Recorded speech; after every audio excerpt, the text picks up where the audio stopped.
Bien, amados hermanos, feliz día del Señor. Estamos en tiempo de Adviento, así los llamamos a estos días prenavideños en las iglesias reformadas. Adviento, en latín, adventus, significa venida. Es que nosotros en esta temporada celebramos el comienzo de la encarnación, el comienzo de la revelación hecha carne, cuando el Hijo de Dios nos visitó en el niño de María. Para nosotros hubo una Navidad, hubo una noche de cifras no precisas, pero hubo una Navidad. Y esa noche sucedió algo especial, único, irrepetible en la historia. Dios nos visitaba, Emmanuel, se acercaba a nosotros en la persona de su Hijo, se limitaba para ser igual a nosotros en la persona de su Hijo, Jesús de Nazaret, naciendo en casa davídica, naciendo de mujer conforme a la ley, dice la Escritura. Así que para nosotros la Navidad, la Natividad, es una celebración especial. Nosotros no estamos celebrando el solsticio de invierno. Nosotros estamos celebrando, sintiendo, agradecidos y con gozo que en el plan de Dios había tanto amor que decidió bajar a nuestras dimensiones, a nuestras coordenadas, compartir nuestros platos vacíos, nacer en un pesebre, crecer en una carpintería, caminar por los polvorientos caminos y sendas de aquella Palestina de hace 2000 años, sufrir lo que sufrió, hacer lo que hizo en tan solo 3 años, ser crucificado, experimentar la muerte, ser sepultado, luego resucitar al tercer día y ser exaltado a los cielos. Todo esto comienza en una Navidad, de una noche oriental. Y nosotros lo celebramos. En este tiempo de Adviento, aprovechamos los creyentes de revisar detalles o acontecimientos muy importantes que rodearon o precedieron al nacimiento mismo. Y por eso usualmente consultamos el fenómeno profético. Nos vamos a viejos escritos, registrados, históricos, en el Antiguo Testamento. Nos encontramos ahí como Jesucristo fue profetizado. Y esto es un escándalo para muchos. La persona de Jesucristo, siglos antes, fue anunciada. Hay profecías, hay textos que asombran con su claridad. Aquí no estamos especulando, entrando en frases crípticas. Aquí no estamos siguiendo el estilo de Nostradamus. No estamos especulando con algunas expresiones o simbolismos. No. Es que muchos siglos antes, su nacimiento, su vida, su ministerio, su muerte, su resurrección, fue predicha, fue boceteada, fue anunciada. En el Antiguo Testamento encontramos todo ello. Es un tesoro para nosotros. Se anticipa lo que ha de venir. Y cuando entramos en el Nuevo Texto, en el Nuevo Testamento, nos encontramos que ese Cristo anunciado en la profecía se presenta, se concreta, se cumple. Como cantamos, la profecía fue en él cumplida.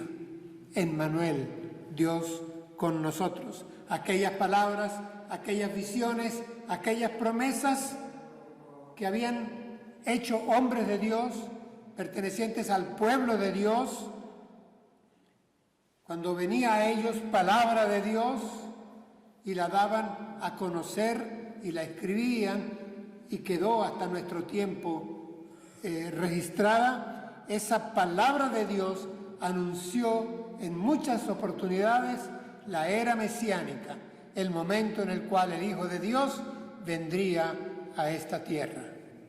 Así que hoy les invito a que nos transportemos con los relatos históricos documentales de la Escritura a lo que puede ser la primera profecía personalizada del Mesías. Tendremos que ir a tiempos mosaicos. Nos vamos a ubicar casi 1500 años antes de Cristo, allá en las adyacencias de la tierra de Canaán. Allí está acampado Israel, el pueblo de Jacob, las 12 tribus. Ya han pasado casi en su totalidad los 40 años del desierto. Se disponen a entrar en la tierra de Canaán, pero han tenido que sortear obstáculos con los guerreros del desierto, los amalecitas, obstáculos para poder atravesar en paz la tierra de Edom, obstáculos para poder ser aceptados por el rey de Moab, que se encontraba al este apenas del Jordán. Y es ahí donde deciden, por orden de Dios, que Moisés traslada a las 12 tribus a acampar en la tierra de Moab, en paz, y solamente para en poco tiempo transitar y atravesar el Jordán y tomar la tierra de Canaán, la tierra prometida a Abraham, Isaac y Jacob. Este es el panorama en que nos encontramos y cuesta pensar que aquel escenario tenga algo que ver con el escenario de la Navidad o de la Encarnación, y sí lo tiene, ya lo veremos. El rey de Moab se llamaba Balac, y este rey, cuando vio a todas las tiendas de Jacob, de los 12 tribus, acampando en la parte externa de su territorio, tuvo temor del pueblo y pensó que podía ir a una guerra. Y entonces recurrió a algo que con frecuencia antes, y al parecer todavía ahora, muchos gobernantes hacen. Balac, rey, mandó a buscar a un vidente de alta fama, un vidente de las tierras del Éufrates, de aquella baja Mesopotamia. Su nombre era Balaam, famoso. Su fama, su nombre trascendía, se conocía por toda la Transjordania. Él manejaba en sus artes adivinatorias cierto sincretismo interesante, porque invocaba deidades, hacía agüeros, pero también tenía cierta fe y conocimiento del Dios único, el Altísimo, el Todopoderoso, el Yahvé de Israel. Y mezclaba estas cosas. Era un pseudo profeta. Como vemos, lo manda a traer el rey Balac, lo trae por encargo, le va a pagar por sus servicios y lo que quiere es que venga en misión. Le escribe el libreto prácticamente. El libreto es: debes de maldecir a este pueblo, a estas 12 tribus de Jacob que están acampando en territorio mío, debes de maldecirlas. Ese era el libreto. Estamos hablando de un profeta por encargo. Eso es cuando un religioso se presta por lucro al servicio del gobierno que lo contrata. Y ya ahí se le dice lo que ha de decir. Este fenómeno lo observamos en Balaam, lo podemos encontrar en otros momentos de la historia. No voy a referirme a ello, sería colateral. Lo cierto es que Balaam es un personaje histórico. Tan histórico es, no es del mito, no pertenece a una bruma oriental, que en el Nuevo Testamento se le cita varias veces al profeta Balaam. Es histórico. Interesante que cuando este pseudo profeta se acerca, viene hacia Moab para encontrarse con el rey y maldecir al pueblo de Dios, a las 12 tribus que en paz estaban acampando en su tierra, pero esperando simplemente el momento de atravesar el Jordán y tomar la tierra de Canaán, tierra suya, es detenido por Dios. Hay un escarceo al cual tampoco quiero referirme, haría más largo el sermón. Lo cierto es que Balaam, trayendo y sabiendo qué libreto y qué actuación debe desempeñar, recibe de parte de Dios revelación expresa. A mi pueblo no lo podrás maldecir, porque yo lo he bendecido. Al pueblo de Dios y a un hijo de Dios no puede nadie maldecirlo, porque goza de la protección y de la bendición de Dios. Y Balaam lo entiende. Y Balaam le dice a los mensajeros del rey: yo no voy a poder maldecir a este pueblo. El Dios Todopoderoso, el Dios Yahvé, el Dios de ellos, no me lo va a permitir. Sin embargo, llega, busca cumplir su misión. Recuerden, estamos en tierras, llamémoslas, tierras paganas. No estamos en territorio habitado por el pueblo de Israel. Y este hombre no es un descendiente de Abraham, Isaac y Jacob. Este hombre también es de sangre no abrahámica. Es también un pagano. Y sin embargo, viene revelación de Dios a ese hombre.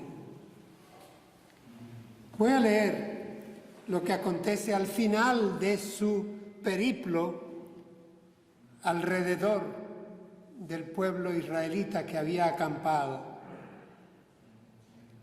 Tiene exigencias por parte del rey y lo intenta 1 y 2 y 3 veces, pero no puede maldecir al pueblo de Dios, a las 12 tribus de Jacob. Y ya al final, en su último oráculo, leemos lo siguiente. Leo para ustedes Números, capítulo 24, versículos 16 al 19. Nueva versión internacional. Habla Balaam. Palabras del que oye las palabras de Dios y conoce el pensamiento del Altísimo, del que contempla la visión del Todopoderoso, del que cae en trance y tiene visiones. Lo veo, pero no ahora. Lo contemplo, pero no de cerca. Una estrella saldrá de Jacob. Un rey surgirá en Israel. Aplastará las sienes de Moab y el cráneo de todos los hijos de Set. Edom será conquistado. Seir, su enemigo, será dominado, mientras que Israel hará proezas. De Jacob saldrá un soberano y destruirá a los sobrevivientes de Ar. Y ahí terminan sus palabras. Hasta aquí el texto. Esto fue parte de la profecía de Balaam. ¿Qué había ocurrido con este hombre? La Escritura nos dice qué es lo que había ocurrido. Que Dios le había hablado, que Dios lo había obligado, Dios le había cambiado su discurso, Dios le había cambiado su misión. No podía ejecutar aquello por lo cual iba a ser pagado u honrado, según le dice el rey. Es el Espíritu Santo el que lo ha tomado. La palabra lo escribe. Revisando el texto escritural que lo precede, encontramos, el Espíritu Santo lo tomó. Yahvé puso palabra en su boca. Y Balaam reconoció la fuente de ese mensaje. La fuente era el Dios de Israel. Y para hacerle eco al título de nuestro sermón, la estrella de Jacob, Balaam reconoció que la fuente era el Dios de Jacob.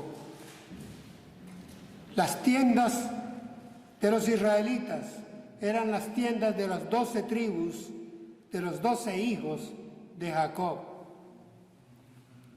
Comencemos a ver qué tiene entonces que decir al final Balaam, observando al pueblo desde un monte alto, porque se hizo rodear en 3 oportunidades de altares, de sacrificios, de funcionarios, para maldecir al pueblo, pero no podía. Lo bendecía. No podía. Miren cómo se presenta. Es interesante porque esta no es la forma como los profetas hebreos habrían de presentarse al pueblo cuando traían palabra de Dios para el pueblo. Dice él, palabras del que oye las palabras de Dios y conoce el pensamiento del Altísimo, del que contempla la visión del Todopoderoso, del que cae en trance y tiene visiones. Aquí Balaam está poniendo algo así como su hoja de vida, su currículum vitae. Estas son mis credenciales, mi hoja de presentación. Yo oigo, yo conozco, yo contemplo, yo caigo en trance, yo tengo visiones. Bueno, fama tenía, y de que vuelan, vuelan. Pero sí me llama la atención que en esta hoja curricular él menciona que contempla la visión del Todopoderoso. Él lo reconoce. Reconoce que contempla la visión del Todopoderoso.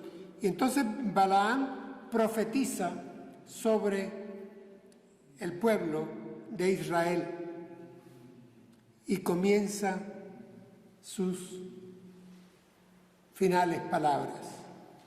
Dice, lo veo, pero no ahora. Lo contemplo, pero no de cerca. Lo que estoy viendo, la visión que tengo, la visión del Todopoderoso, del Altísimo, no es para cumplimiento inmediato. No es algo que podrá concretarse ya. En palabras anteriores, ya ha dicho que esto se cumplirá en los postreros días. Hay una versión que dice en el futuro lejano. Luego, este pseudoprofeta es consciente que la visión que Dios le ha dado es una visión que habrá de realizarse en la historia, pero más adelante. Habla de una estrella saldrá de Jacob. Un rey surgirá en Israel. Hermanos, la estrella, el cetro, ¿saldrá de dónde? De esas tiendas de campaña, de esas tribus que ya son pueblo, del Jacob, del nieto de Abraham. Saldrá una estrella y llama un cetro, dicen algunas versiones, un rey, dice Nueva Versión Internacional. Spurgeon trabaja muy bien este tema y dice lo de la estrella era asociado en aquellas culturas mesopotámicas, egipcias, de aquel antiguo cercano oriente. La estrella era asociada a la luz, a la gloria propia de los altos mandatarios que se vinculaban con las estrellas, con los astros. Recuerden de dónde viene Balaam. Balaam viene de las tierras de la astrología. Y vamos, el antiguo Egipto adoraba al sol, adoraba a la luna. Poco menos hacían los otros vecinos con las estrellas. Entonces, evidentemente, estas metáforas que son frecuentes en esa cultura de la literatura antigua hacen énfasis en una persona. Vuelvo a repetir, una estrella, un rey, un cetro. Spurgeon dice, esta combinación de estrella y cetro habla de gobernante, habla de soberano. Por eso, con razón, algunas traducciones de este pasaje muy antiguo hablan de un rey, de un soberano, de un monarca. Ahora, hermanos, en otras oportunidades creo que lo hemos aclarado. Algunas profecías se trabajan en dos niveles, en dos planos históricos. Un nivel inmediato, donde el profeta observa la realidad y ya anticipa lo que habrá de ser, lo que habrá de suceder en poco tiempo, en esa realidad. Hay otro plano, otro nivel que va un poco más allá, y hay profetas que prolongan su oráculo de parte de Dios a siglos después. Hay unas menos, pero las hay. En el Antiguo Testamento, profetas hebreos que se proyectan hasta la era mesiánica, y tenemos descripciones, les digo, deslumbrantes de la vida del Mesías, de Jesús de Nazaret: nacimiento, vida, ministerio, muerte, resurrección, ascensión, glorificación, era mesiánica, y algunas incluso escatológicas en un plano último, en un plano celestial. En Isaías encontramos esto de manera especial, en Ezequiel también. Pero evidentemente aquí la profecía de Balaam va a tener una cercana ejecución en la historia. Y es que cuando leemos, una estrella saldrá de Jacob, un rey surgirá en Israel que aplastará las sienes de Moab y el cráneo de todos los hijos de Set. Edom será conquistado, Seir, su enemigo, será dominado, mientras que Israel hará proezas. Esto, hermanos, evidentemente, y en esto estamos de acuerdo tanto los expertos, estudiantes, doctores del judaísmo y nuestros expertos biblistas cristianos. Aquí hay una profecía davídica. Esto se cumple literalmente en la monarquía de David, rey. David logra conquistar las tierras de Moab. David logra erradicar a los filisteos. David logra erradicar el dominio de Edom y hasta aleja a los amalecitas. Indudablemente, aquí se está hablando de un rey victorioso.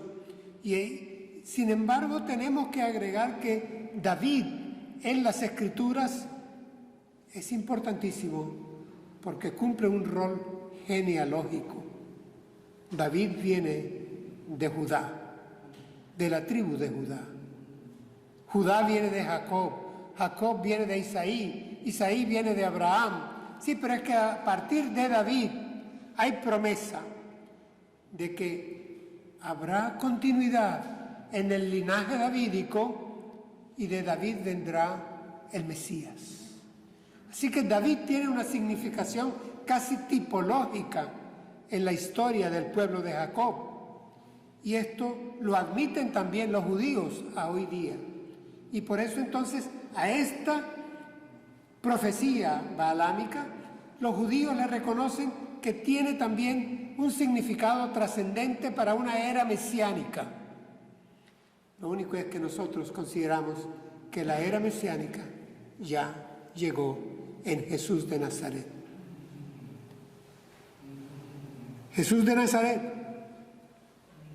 a quien llamaban sus contemporáneos Hijo de David, quien nació en la pequeña aldehuela donde había nacido y luego reinado por cierto tiempo David. Por eso, hermanos, el evangelista Mateo, al comenzar su relato histórico, hace un trabajo genealógico solo propio de un judío y se remonta desde José de Nazaret hasta Abraham, para que se establezca perfecta la vinculación del linaje humano entre Abraham, Isaac, Jacob, Judá, David y Jesús, que nace en la casa de José. Y por eso Lucas pone en ese pasaje único, cuando el arcángel Gabriel se aparece para anunciarle a María Virgen lo que va a acontecer, y le dice lo siguiente: Él será un gran hombre y lo llamarán Hijo del Altísimo. Dios el Señor le dará el trono de David su padre, el trono de su padre David, y está hablando de Jesús, y reinará sobre el pueblo de Jacob para siempre. Su reinado no tendrá fin. Y lo repito, Él será un gran hombre y lo llamarán Hijo del Altísimo. Dios el Señor le dará el trono de su padre David y reinará sobre el pueblo de Jacob para siempre. Su reinado no tendrá fin. Estas son palabras de Dios para la Virgen que ha concebido a Jesús de Nazaret, el Mesías. Lo presenta como rey que reinará sobre el pueblo de Jacob desde el trono de David, su padre.